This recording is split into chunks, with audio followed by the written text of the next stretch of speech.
Welcome back, Premiere Pro. Why is it everyone seems to hate you at the moment? I am fed up of hearing about creators and editors talking about why they're leaving Premiere Pro and going over to DaVinci Resolve or even back to Final Cut Pro. In this video, I'm going to give you 5 reasons why I think you should carry on editing your videos in Premiere Pro, just like I do. And not only that, I'm going to introduce you to a brilliant range of plugins I only recently found that are exclusive to Premiere Pro. Hi, I'm David.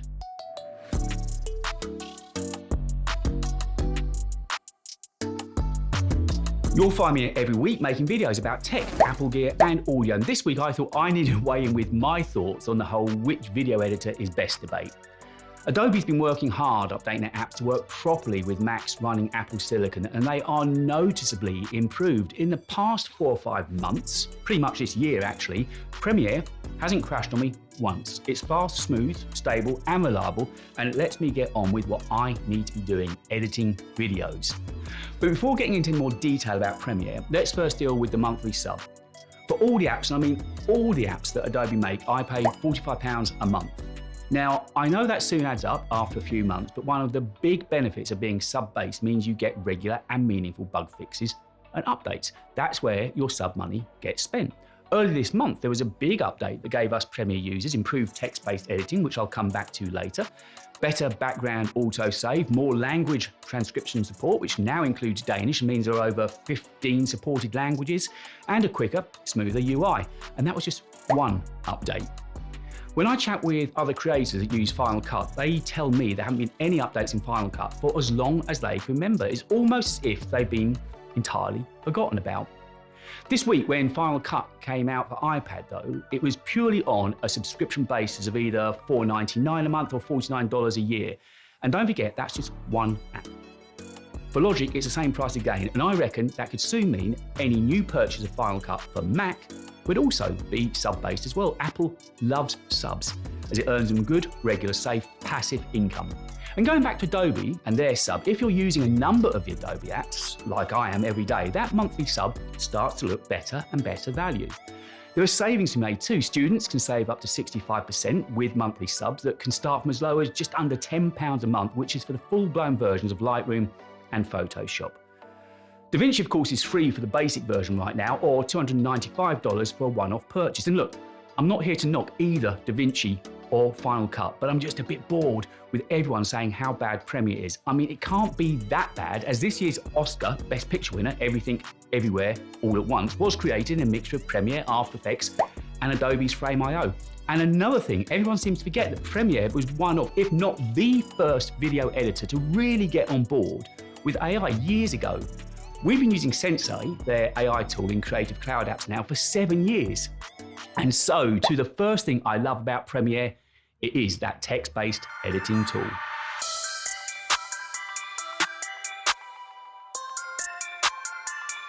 Text-based editing in Premiere Pro is quick, fun, and easy to use. That's the main thing. It's so easy to use. This is just an open project I've got here, blank open project. There's loads of ways, of course, you can bring your media in to a project. I'm just going to use the import button there today. Once you bring your media in and it's on your timeline, you want to make sure you've got clip highlighted, not sequence, but clip.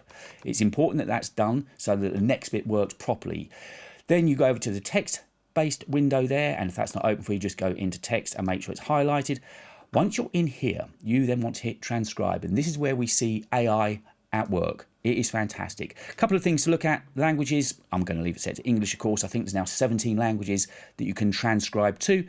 And this is the important one for me, at least, always having separate speakers highlighted. Once you do that, and you can watch AI in action, it's going to go through and work out the script and text for you. This is where you'd want to go through and check for any typos, but also you can name your speakers here. Now, I know the first person to speak here is Alex, so by going into the 3 dots, you can put in the names of the speakers. We know the first one is Alex, therefore, as there's only 2 speakers on here, the second one must be me. That's your speakers named, and once you save it down, boom, it's done. These parentheses here, these are gaps, so you could always go to there, and if you expand the timeline, I don't know if you know this, but you can just double click on the audio there, that opens it up, and you can see that is a gap that it's finding there. So then you could begin to make jump cuts and edits if you want to as well. If you want to alter the length of pause that Premiere can detect, you would alter that in there, which, if I can drop down to it, the default of 0.75 is generally about right, but anywhere from 0.5, 0.75 will put you somewhere in the game. You can search for particular words as well if you know that you used a word in the interview or podcast and you wanted to go to that particular point, and you will find then that that is exactly where we've come to. Not a lot, again, it's having... Picking up the word again. So you want to go through here and look for typos. So we see in here, for instance, and by double clicking on any of these words, you'll see in real time that the playhead is moving to those. So let's say we don't like the American spelling of recognizes there. This is where you would come in and edit it. So once you've gone through and just had a quick look through for any typos, you can also run a spell check here as well, which is another hidden feature that you can do when you're getting your captions ready. So once you're happy that all of the text is actually right and it's with the right speaker's name, this is where the next stage happens, which I think is brilliant. And this is where you can create captions. You can either do it by going here or by clicking on create captions. Here you've got a couple of options, double lines, single lines. It's up to you which one you prefer. I'm going to go with single lines today. You can put on how many characters you want on each line. And if you've got any styles saved from before and formats saved from before, you can put them in there as well. So we're going to create captions. So now, as you can see, we have got all of our captions on a separate caption track, but that's not good enough for me. Oh, no. There's one more trick I want to show you. Highlight all of those captions, and now in Premiere Pro, you can go and upgrade caption to graphic. Once it's graphic, it puts it onto a layer within the timeline, and now you can go in and create your own styles. So you can go in and decide that you don't like that font. One of the fonts I'm using all of the time at the moment on my thumbnails and in videos is Bonnie, so let's say use Bonnie Bold, and you can change the point size there if you wanted to. You can change the fill color of the font as well. You can put a stroke around it, and if you want to put a background around it, let's take the shadow off, don't you want a shadow on it, but if you want a background around it, you can decide what color you want the background to be. Let's say I want the color to be, I don't know, maybe some form of a yellow, for instance. Yeah, something, say, in there. You can choose that. You can choose how much of a percentage you want it to be. You can choose also in there the size of it, so the actual size that it is around it, and if you want to have rounded corners on it as well. And once you've done that, if you like what you created there, you can then save this down as a style. You can create style, call it whatever you want. So if I just call it DL, now, what the benefit of that is that you can go through and basically highlight all of these sections, and you can drop down and decide that you want to use that one style throughout on all of those text areas that you've got there. This is now live text, so that is what makes it so good to be able to edit on. If we want to pull through, as I said, the style that we just created, there is DL. You can use that on any of these, so it saves you going through and manually doing it. And it is such a time save. If you found that there's a particular font you like, particular style you like, the background area that you got that you like, it's such a game changer to go and just add that on. There's our yellow font, and it just works so well. So that is text-based editing in Premiere Pro. It is brilliant, fun, and easy to use. If, like me, you're used to working with other Adobe apps, picking up Premiere and getting to grips with it was pretty straightforward. I don't think I'm letting anything out of the bag here, but until June of 2021, I'd never used or downloaded Premiere. So I've gone from total novice to the kind of editing I do in these videos you see every week in under 2 years. And it was all self-taught too. It's that easy and intuitive to understand. And my next favorite Premiere AI trick is the Remix tool.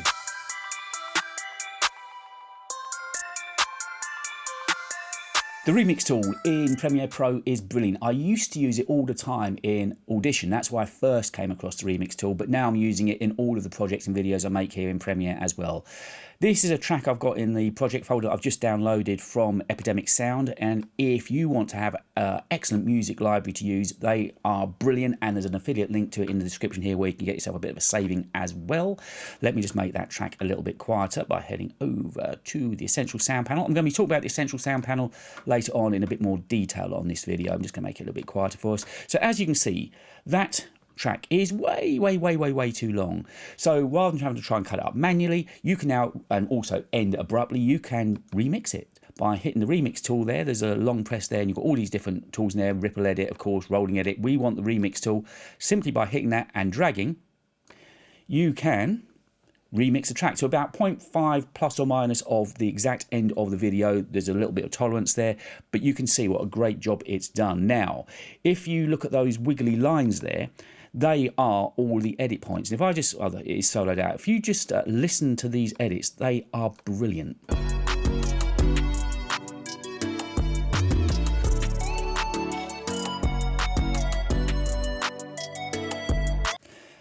Edits done by Adobe Sensei, they are fantastic. But there is actually another way that you can edit this track down by going into the Essential Sound panel, which we are in, with your track selected, your music track selected, and then you need to go into duration. Here you can select an exact length of time that you want this track to be. So if you wanted it to be, for instance, I don't know, 1 minute 45, by hitting, let me just put in a 1 there. If you want it to be exactly, say, 1 minute 45 seconds, there you go. It is now remixed to 1 minute 45 seconds. The remix tool will work brilliantly. If you've got a certain length of speech, say a bit of A-roll in your video, and you want a music bed underneath it to exactly match the length of your talking head, that is the way to do it. Feature number 2 in Premiere Pro, another winning feature, is the remix tool. Guys, if you look forward to these videos every week, subscribing to the channel really would help me out. I know you probably think it doesn't matter that much, but it does. It honestly does. Also, there are some links below, affiliate links for products and gear that I use. In some instances, you can save yourself some money buying through those links, and all of them will just help me and the channel out just that little bit. Supporting the channel with a sub or clicking the affiliate links helps me out so much. But why not try before you buy? Take a look through my old videos on the homepage and hopefully you'll find something there that you may have missed the first time around. You could even have a cheeky little binge session and catch up. And don't forget, all of the videos you see there were all edited in Premiere. You'll actually be able to see my journey as an editor as I became more confident and began to explore more what Premiere was capable of. And no, don't worry, I haven't forgotten about those brilliant plugins. I'll be telling you about those in a moment. But next, reason number 3 that I think Premiere rocks, the Essential Sound panel.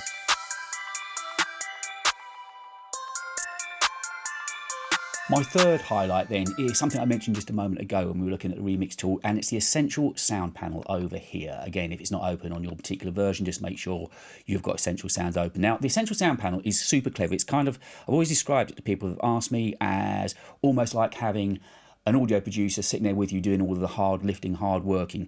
If you've got really bad audio, say, let's just go into this track here. So first of all, I'm going to assign it as dialogue. And that becomes important for a number of reasons. But in here, for instance, with your dialogue, if you've been recording on an iPhone, for instance, and you've got, it's either the quality's not too good or there's some noise around you, you can reduce noise in here and you can reduce some rumble. Just go easy on them. I've always found just, they do seem to get quite there's almost like a legacy sound if you push them too hard, so just go gently on them. But you can do some basic sound repair in there as well. I always match volume to -23 LUFS. That's where I always work when I'm in the editing process. All of my dialogue is at -23. And you can do other things in here as well. Clarity, by the way, is kind of like EQ, and I'll come back to that in just a moment's time. So you can do a lot of work in here on your audio for your voice. Then we're going to go and tag this back in the Essential Sound panel as music. Now, we're going to talk about ducking.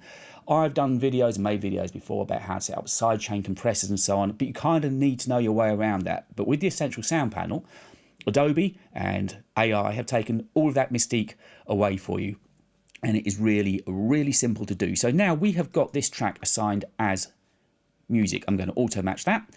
And now you want to come into here, into ducking, and it's basically the simple way of just moving sliders to set up how much you want that to duck underneath. If I just play a part of that now, not a lot. Again, it's having done some. You can hear music's fighting against the speech. So the sensitivity is basically just listening out for little gaps and so on, listening out how quickly you want it to react, and that's kind of all sensitivity is. Generally, I don't touch that. I leave that at the factory setting of 6. 18 decibels is probably a little bit too quiet. Probably somewhere around there would be better. Fade durations is how quickly the compressor or the sidechain kicks in and then releases at the end. So again, I've found generally I work somewhere between sort of the 500s to 600s is a nice release.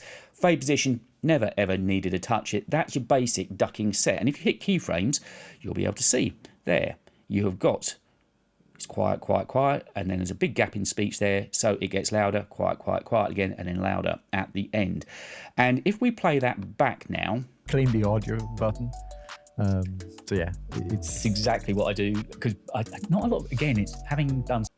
and then you might decide you just want to push the voice through a little bit more, and that's where we come back into the essential sound panel and into dialogue.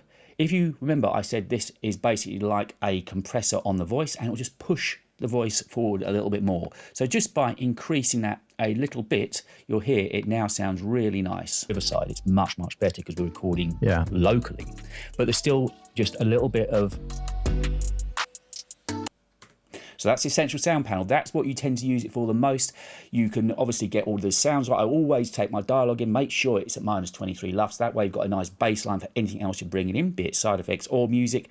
With the music, you bring it in, auto match that. That is a preset to -25 LUFS. And then I've just showed you how to set up the ducking as well. So that is how easy it is to work in any project that you're making in Premiere Pro and get your music to sit just nicely underneath of your dialogue. And the way we consume video is changing so quickly at the moment. Short form video, of course, is all the rage, whether that's here on YouTube or over on TikTok. And if you're into your short form video, this is my next favorite AI tool in Premiere Pro that I didn't find all that long ago, actually. Tip number 4, auto reframing.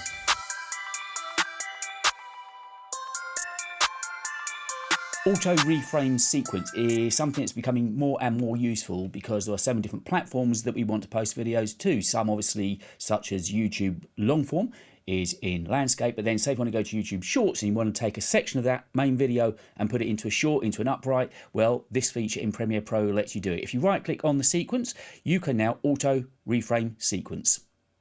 And it will give you the options there, what size you want to go to. Yep, 9:16 vertical is perfect.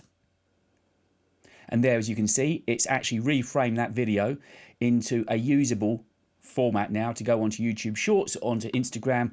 It's a really, really, really useful function. But it's not perfect, as you can see there. We've just got the -16 logo kicking into one side slightly. So it's not perfect. But of course, if you select carefully the point of the video that you want to put on to whatever other platform it is or whatever other media outlet it is, then this feature in Premiere Pro works super quick. Really, really easy to do. And it's called Auto Reframe Sequences. Fantastic little trick to know about. And before I forget, let me tell you about this brilliant range of plugins that I found. I came across them not all that long ago. They're from a company called Filmic. There is an affiliate link in the description. If you are editing in Premiere Pro, you need to be using these plugins. Just take a look at the sort of things it can do.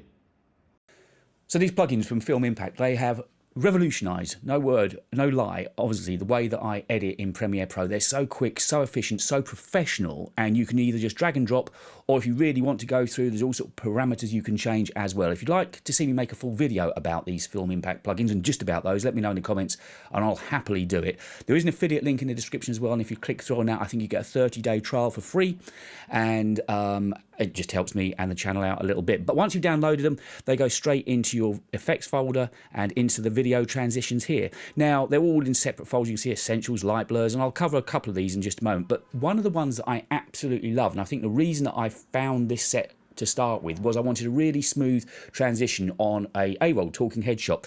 So as long as you've got a cut made on your video, this is one of my favorites in the Smart Tools, Motion Tween. You just drag and drop it. It goes right on the middle of the cut. You double click on the effect. There's only one thing that I found I need to change on here, which is down at the bottom. You just need to just alter the render options from dissolve to composite. And then if I change this side of the video to be, say, 115%, so there's a nice jump. Now just watch how smoothly this works this week, but podcasts are gorgeous. Now, you could have spent ages keyframing that, but you just drag and drop. It's as simple as that. And it doesn't only work on video as well. I mean, well, let me show you another video one before I move on. Say Light Blurs. This is another one of my favorite ones I use quite a lot, the light sweep. Again, just drag and drop. And if I bring the playhead over, just watch this. up there. Riverside. I love it. I absolutely love it. That's so simple to use. And I mean, there's so many different effects in here. There really is. If you wanted something like the chroma leak I like this one as well. And look how easy they are to use. They're just People up brilliant. there, Riverside. And effective. Just so good. Really love these effects. Now, let's say you want to put some text in. This is just a Photoshop document that I created a short while ago, just dropped it on. And let's say you want to make some dramatic impact in here. Say, again, in the Smart Tools, let's use the text animator this time. Just drag it onto the beginning of the text there and just watch what this does. If you've seen this on my videos and thought I've spent ages and ages doing it, the secret is now out. For a gathering that evening as well at a local pub on his. How good is that? And the thing is that if you click on there, on the effect, you can even have a surprise me and it will do something different every time. That evening as well.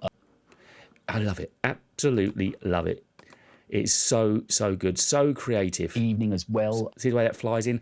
Wonderful stuff. And also, you know where we've taken our text and created it into graphics, into actual...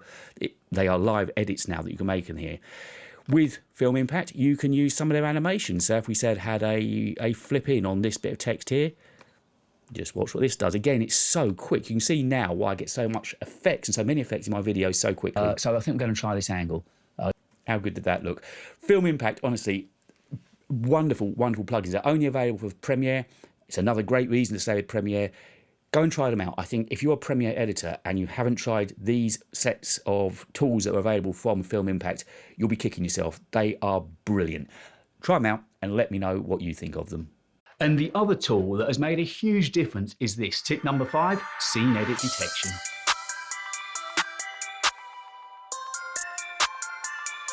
Scene edit detection is something you probably won't use an awful lot, but it is handy to know it's there. Let's say you've shot a long video and rather than scrolling through the video and wanting to find different scenes in it and make manual cuts, scene edit detection will do that for you. And it will even create subfolders for you of all the clips in, which makes it so quick to go through. So let's say you'd had a long video shot and then you were looking to put together a show reel to send off to an editor. That would be one of the uses for it. Or if you went back, say if I was going back to one of my old YouTube videos and I wanted to go through the 10, 12 minute video and find the different points that I changed scenes and changed what I was doing, this would be a quick way of doing just that with AIs. No need to do it ourselves. AI can do it all. So if you just right click on the sequence, this is Apple's video, the privacy video that they uploaded last week that I'm using just an example because it works really well. If you go into the sequence, right click and get scene edit detection.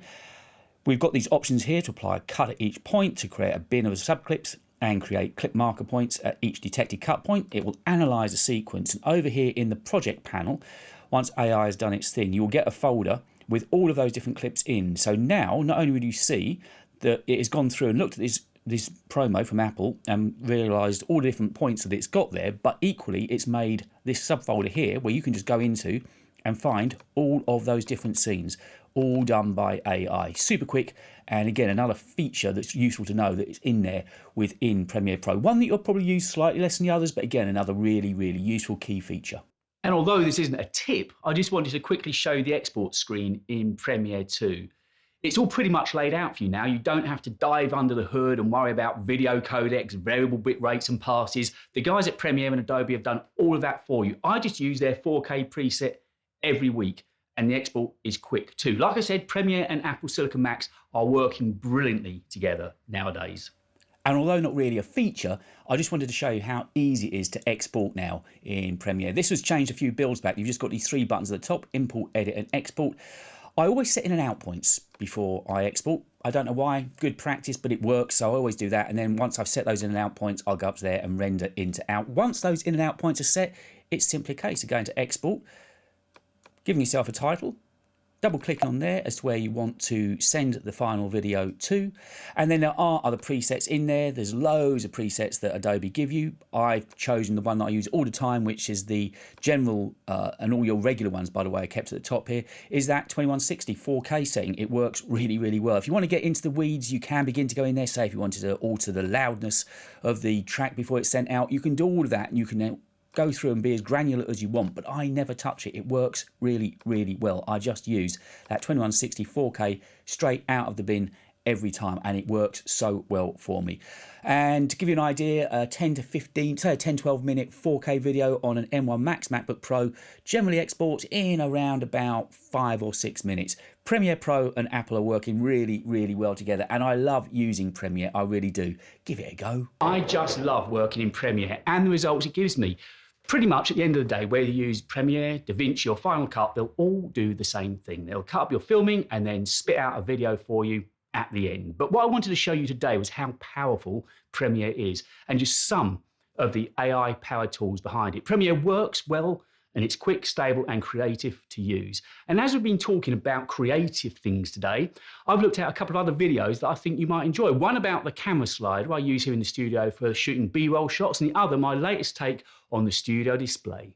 Enjoy those. Thanks again for watching, team, and I'll catch you on the next one.